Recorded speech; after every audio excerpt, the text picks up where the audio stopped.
গায়ের জোরে আজকে তুমি হয়েছো বেসামাল।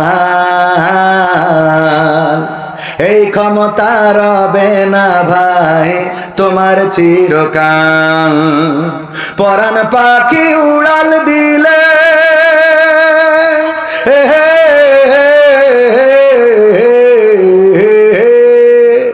পরাণ পাখি উড়াল দিলে, পরাণ পাখি উড়াল দিলে দেহ হবে গন্ধ। সব ক্ষমতা চূর্ণ হবে আঁখি হইলে বন্ধ তোমার। সব ক্ষমতা চূর্ণ হবে আঁখি হইলে বন্ধ। মানুষের সাথে তুমি করো খারাপ আচরণ। জানো কি ভাই কার ইশারায় ভুবনে করো বিচরণ। ঠিক না ঠিক?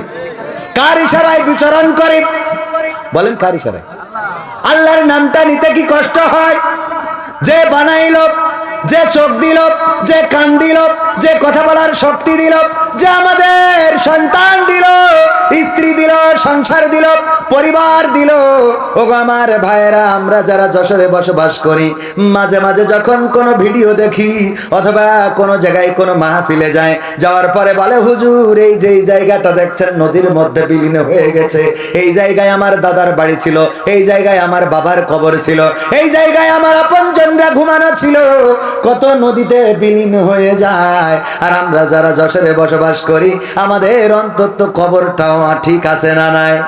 আমাদের নদীতে বিলীন হয় না, নদীতে ভেঙে যায় না।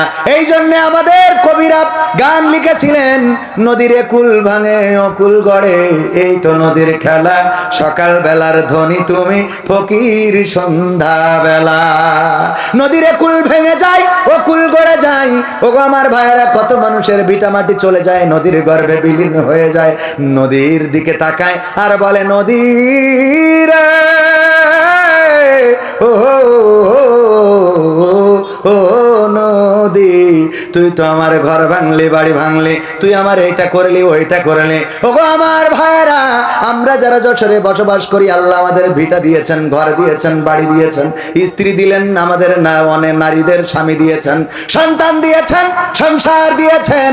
যে আল্লাহ রব্বুল আলামিন না চাইতে এত কিছু দিলেন, সেই আল্লাহর নামটা নিতে যাদের মুখে বাদে গো, ওগো আমার ভাইয়েরা, পড়ন্ত বিকেল বেলায় দেখবেন আল্লাহর নামটা ওই মুখ দিয়ে আর বের হবে।